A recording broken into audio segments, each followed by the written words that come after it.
quiero agradecer que antes que nada tuvimos un montón de dificultades para poder encontrar esta que se atravesaron las fiestas y luego los cambios de horario, pero en verdad le agradezco mucho la paciencia, porque Por yo, favor, es un placer, no te preocupes para nada. O sea, ay, Natalia. qué bueno. Y yo soy muy fan de toda la creación que ha hecho y precisamente de eso quería hablar antes de empezar con esta entrevista. Yo presentarme, soy Natalia Villafaña, soy escritora y fíjese que eh, empecé a escribir un libro donde hablaba sobre pintores, artistas y todo el mundo del arte, sobre todo. Y pues yo en realidad sé de letras y nada más. Entonces me puse a educarme un poco sobre el arte y todas las variantes que hubo, pero no sabía cómo acercarme al arte conceptual y precisamente tuve el acercamiento con sus obras y la verdad me gustó Mm. mucho. Creo que la primera que vi fue la de las señales de SOS, que se me hicieron Ajá. muy padres, pero creo que la que tengo ahorita así en hasta que es de las que consumo y veo bastante seguido, es del concierto del Bioceno. Está muy padre y me gustaría escuchar más a profundidad adelante, sobre todo que habláramos sobre el arte conceptual y el mundo artístico, ¿no? Cómo es este tipo de rivalidades y demás cosas que se pudieran presentar, pero primero me gustaría saber cómo comenzó su carrera como artista conceptual. Bueno, o sea, simplemente lo que hice fue, desde siempre me había interesado mucho contar cosas a la gente que tengo cerca y decidí contarlas de la mejor manera posible, que yo creo que es siendo artista, porque hay muchas formas de contar cosas. Tú como escritora lo sabes, ¿no? Sí. Y hay algunas formas que son más cercanas y más íntimas. Yo creo que esas son las que pertenecen a los artistas y por eso decidí dedicarme al arte para contar cosas a los demás desde una perspectiva íntima. Y por qué, me gustaría saber por qué precisamente el arte conceptual. Digo, habiéndote como No. tantas. Sí, claro. Bueno, o sea, realmente es que yo creo que todo el arte en la actualidad es conceptual, ¿no? O sea, no hacemos cosas como adorno, o por lo menos yo como artista no hago adornos, sino hago comunicaciones, ¿no? Y yo Claro. creo que la mayoría de los artistas en la actualidad hacen exactamente eso también, ¿no? O sea, se dedican a contar las cosas más apremiantes que necesitamos contar a la gente directamente, ¿no? Y sabiendo cómo es la gente y sabiendo cómo son los sitios donde podemos contar las cosas. Claro. ¿Hubo algún artista conceptual que lo inspirara como a contar también sus propias historias o las perspectivas de lo que veía a través del arte Bueno, conceptual?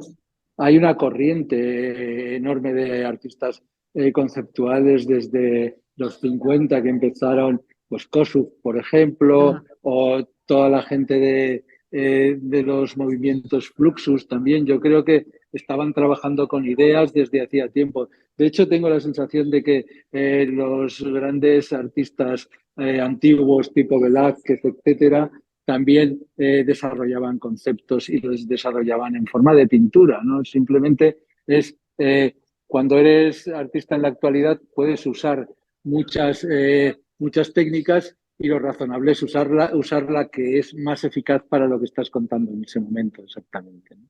Claro, justo ese punto que usted decía me llama mucho la atención, ya que tomé un curso muy breve en la UNAM de arte y ellos precisamente defendían el arte conceptual, que es muy duramente criticado en la actualidad, diciendo que Ujú. como parte de la propia historia del arte, el arte conceptual vendría siendo la liberación. El decir, Ujú. ya estudiamos todas estas formas en las que podemos expresar lo que vemos o lo que sentimos, y el arte conceptual vendría a ser como esta última culminación, ¿no? El decir, podemos utilizar todos estos recursos tecnológicos y demás para poder contar nuestras historias.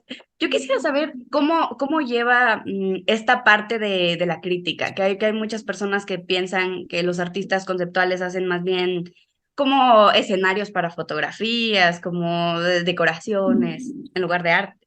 Pero yo creo que eso es simplemente viene del desconocimiento de la gente. O sea, yo creo que los artistas en la actualidad defienden muy intensamente y muy seriamente sus trabajos y sus ideas, ¿no? Entonces, Que hay algunos que les parezca que eso son bobadas, pues a mí me parece fantástico. Pero es que lo que no me creo es que nadie vaya a contar cosas interesantes ahora simplemente porque pinte bien al óleo, ¿no? O sea, creo que la técnica es importante, pero es mucho más importante lo que estás contando, ¿no? Y eso es lo básico, ¿no? Y entonces, y lo de ser cercano a la gente también es necesario. Por eso que tengan un pequeño toque de humor o de cercanía, me parece que funciona muy bien, ¿no? Y lo que no funciona para nada bien es usar técnicas antiguas para contar cosas que en la actualidad están pasando. Creo que los artistas, como todo, toda la gente, tenemos derecho a usar las tecnologías actuales y de siempre, pues por ejemplo, Velázquez, por poner un ejemplo, su biblioteca era la más experta en óptica de la época, tenía una super biblioteca con muchos libros de óptica, porque le interesaba la óptica de cara a cómo planteaba sus escenarios, los escenarios para sus cuadros directamente, ¿no? O sea, las meninas son un ejercicio increíble de perspectiva óptica y de narrar y de contar cada uno, que cada uno esté en su sitio, ¿no? O sea, Sí, sí, me parece increíble. Creo que justo su respuesta es bastante atinada, ¿no? Como me parece un poco burdo o absurdo el creer que tenemos que aferrarnos a las técnicas actuales para contar las narrativas actuales. Por eso me gusta mucho el concierto del Bioceno. Creo que llegó en un momento muy adecuado, que estábamos en plena pandemia. absolutamente. No, no, yo creo que una de las cosas importantes del concierto del Bioceno es el contexto, ¿no? O sea, se generó el 20 de junio del 2020, el primer día que aquí en España, donde lo hicimos, era el primer día que acababa el estado de alarma, ¿no? Entonces, hasta ese día no se podía salir de casa directamente, ¿no? Y justo ese día inauguramos la temporada del Liceo con un concierto para el único público que podía asistir ahí, que eran las plantas. Las plantas. Y la verdad es que yo llevaba tiempo, además, trabajando en las relaciones interespecies. Me parece que es importantísimo en este momento relacionarnos de igual a igual con el resto de las especies que pueblan el planeta y no tiene ningún sentido el meter a gente ahí ese día. Y sí que tenía mucho sentido meter a otra especie para comunicarnos con ella con lo mejor que tenemos, que es con la cultura y con el arte, ¿no? Claro, y también digo que ahí entra el espectador también en cómo lo pueda interpretar, ¿no? Porque yo también lo veía de otra forma en el decir, estábamos hablando de enfermedades respiratorias, del oxígeno, de las especies, de la preservación de propias especies, ¿no? Entonces de repente aquí entran plantas, luego esta parte del cuidado de las mismas, ¿no? Que se ha dicho que la música clásica en especial es la que sirve como para... Claro, Y luego eso, regalárselo al equipo médico que estuvo cuidando de las otras vidas, pues es todo en sí como un acto performático como bastante, bastante bueno, que es arte, pero también de alguna manera es cuidar al otro, ¿no? Y que es el yo, mensaje que debe tener el arte. yo creo que ese es el mensaje que queríamos transmitir y evidentemente la verdad es que lo de elegir al interlocutor en este caso, que fueron las plantas, el concierto era para 2.293 plantas, pero el concierto lo han terminado viendo 250 millones de personas, ¿no? Porque lo colgamos en streaming, luego está colgado también en mi web, luego lo difundieron todos los telediarios, fue durante un día entero trending now en la CNN americana y empezaban todos los telediarios con él durante un día y creo que el elegir a las plantas como interlocutores en este concierto hizo que la idea y el mismo concierto fuera visto por muchas más gente que si lo hubiera dirigido directamente a personas, ¿no? Sí, sí, claro, que tuvo un alcance de muchísimo mayores. Más Por eso le global, digo sí. que es una de mis obras favoritas de ustedes. Es muy, muy conmovedora y creo que sí tiene mucho que ver el momento en el que sucedió. Tal vez el impacto en un año antes habría sido muy, muy distinto. Absolutamente, ¿no? O sea, cuando haces una cosa tiene que ser significativa y tiene que amoldarse al contexto en el que la haces, ¿no? Y si no la haces en el contexto adecuado, no significa lo mismo, como todos sabemos, ¿no? Tomando esta parte de la que estamos hablando, me gustaría saber cuál es su proceso creativo. O sea, por ejemplo, cómo fue que a mitad de, o a raíz de esta pandemia llegó a la conclusión de que podría ser un concierto solo para plantas? ¿Cómo es su proceso creativo? ¿Cómo es que usted decide qué hacer? Bueno, o sea, estuve hablando con el director artístico del liceo, me contó que estaba realmente en una situación complicada porque no podía hacer conciertos y cada mes perdían muchísimo dinero en el liceo. Yo había trabajado con él cuando era director artístico del Palau de la Música porque yo dormí encima de un piano en el Palau de la Música, Ujú. dentro de la serie Donde Dormir, y somos amigos, ¿no? Entonces me contó lo que le pasaba y dije, oye, déjame que piense y en una semana te presento una propuesta y luego se la presentas tú al patronato del liceo y si les interesa, pues lo hacemos y si no les interesa, no. Entonces me dijo que le encantaban mis ideas y que por favor que le presentara una y durante una semana estuve pensando qué era lo que quería hacer hasta que decidí que lo mejor que podía hacer era esto, ¿no? Entonces empezamos a ver cómo deberían de ser las plantas, que tuvieran el tamaño de un humano, qué hacer con ellas después, qué tipo de música teníamos eh, que transmitirles. Lo que quería era transmitir a las plantas lo tristes que estábamos, ¿no? Entonces, pues elegí la música de Puccini con el concierto se llama Crisantemme, la pieza, que la escribió Puccini porque se había muerto su gran amigo Amadeo de Saboya, entonces es una música muy triste, Muy pero es que triste. en ese momento yo creo que era lo que queríamos transmitir a las plantas, era esa tristeza que nos embargaba como especie, ¿no? Claro. Me gustaría saber si también, si tuvo alguna formación artística o ha Claro. sido, ¿de qué manera? Ajá. No, no, he tenido formación artística y no solo artística, sino también estudié 3 años de veterinaria aparte de estudiar arte, ¿no? Entonces, bueno, eso me acerca más al resto de las especies y es Ajá. una... siempre estos conocimientos que tienes que están fuera de los habituales de los artistas te vienen muy bien para diferenciarte en ciertas cosas, ¿no? Entonces, bueno, aprendes de otra manera, ¿no? Igual que en arte me enseñaron a desparramar y a pensar muy ampliamente, en veterinaria me enseñaron a que no se me muriera el perro, ¿no? O sea, Sí, a lo opuesto. concretar lo más posible, etcétera. Entonces, eso me sirve para generar las obras y terminarlas, ¿no? También, ¿no? Dentro de esto mismo, digo, es que son muy diferentes como la veterinaria y el estudiar en artes, ¿no? Pero entonces, ¿cuáles fueron las dificultades que se le presentaron en un inicio, en el momento en el que dijo, me voy a dedicar al arte? Bueno, las mismas dificultades que tienen todos los jóvenes artistas, ¿no? Al principio es muy difícil vivir de esto hasta que no tienes una muy buena galería, no puedes mantener a tu familia con lo que haces, etcétera.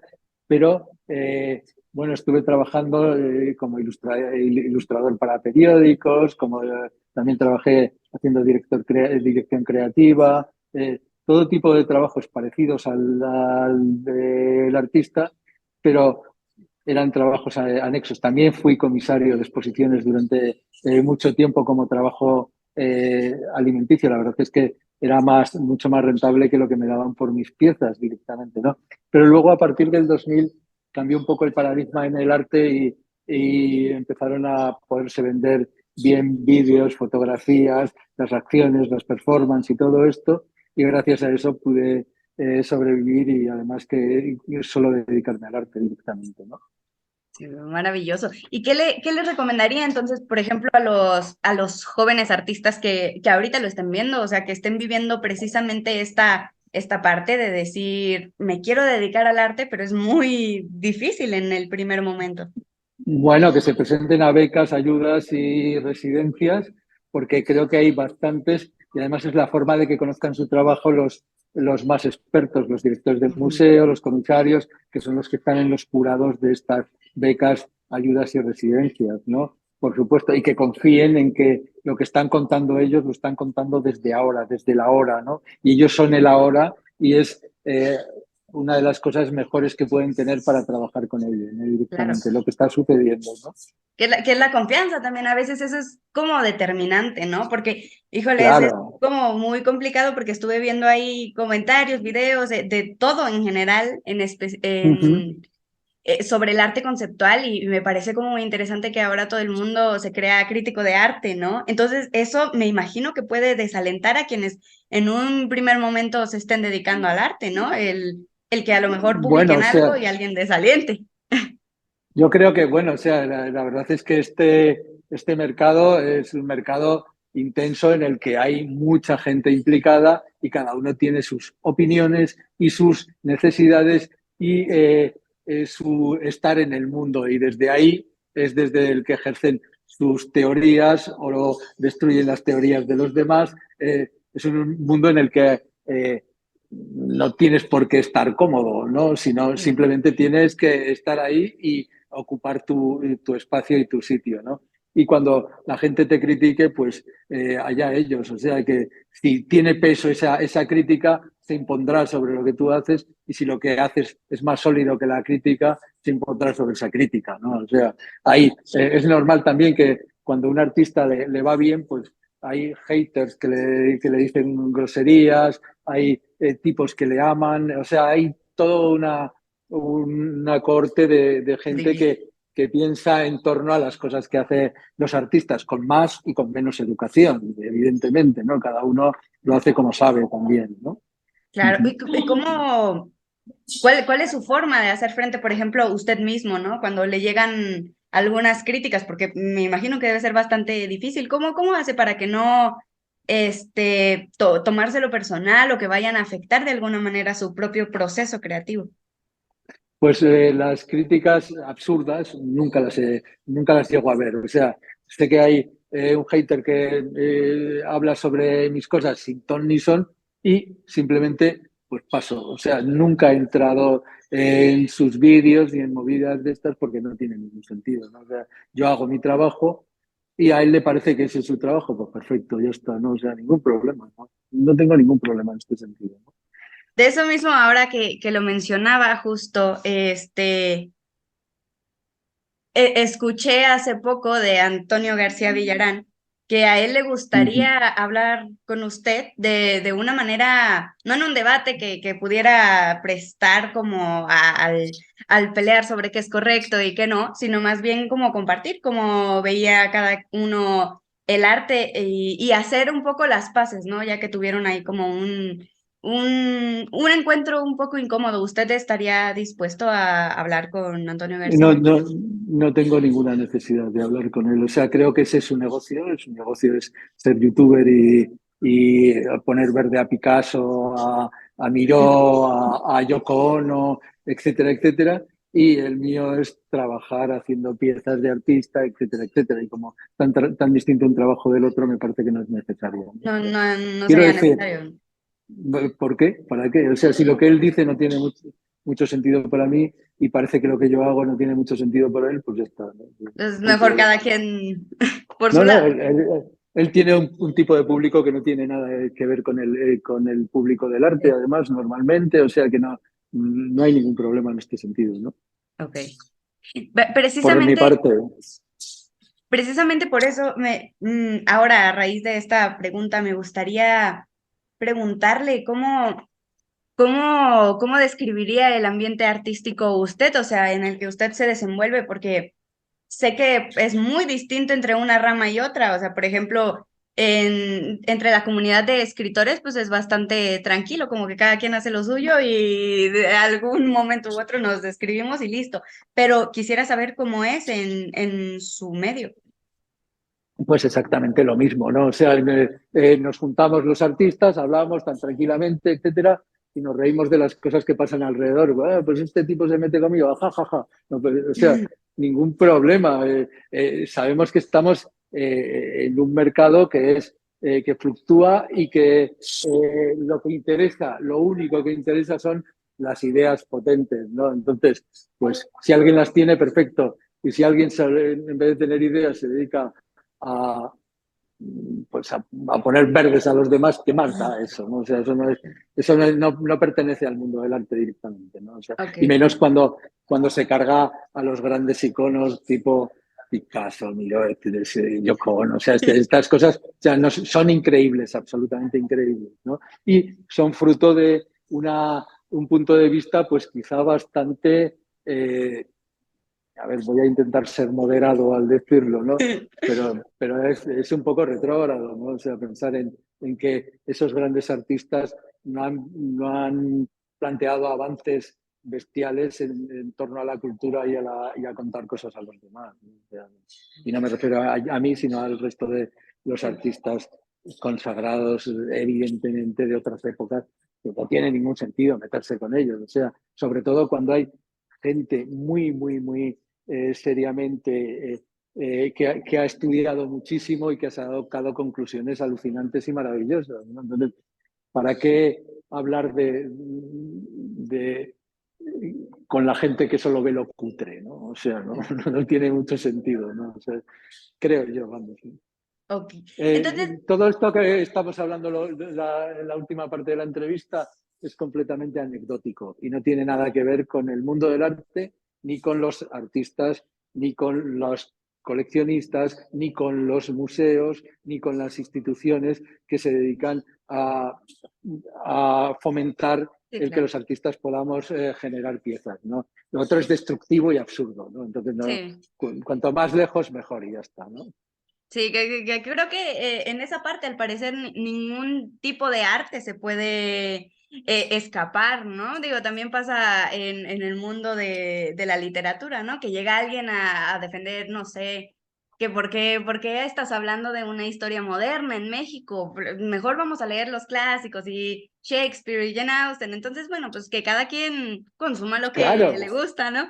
exacto, y que además cada quien mira el mundo desde su punto de vista y ese punto de vista lo cambia todo, es Mm. clarísimo, ¿no? O sea, entonces, cuantos más puntos de vista tengamos sobre el sitio donde habitamos, cómo nos relacionamos, etcétera, etcétera, mucho mejor, ¿no? O sea, ¿por qué coartarnos en este sentido? Esto vale, esto no vale. ¿Quién dice que vale o que no No, valen las cosas? ¿No? O sea, pues supongo que nunca he visto a gente como estos haters ser jurados de ningún premio, ni no están, realmente no sirven para el tejido cultural, sino es ujú. muy bien, pues tengo tantas vistas en mi canal de YouTube, pues gano tanto dinero, pues ya está, pues es eso. Sí.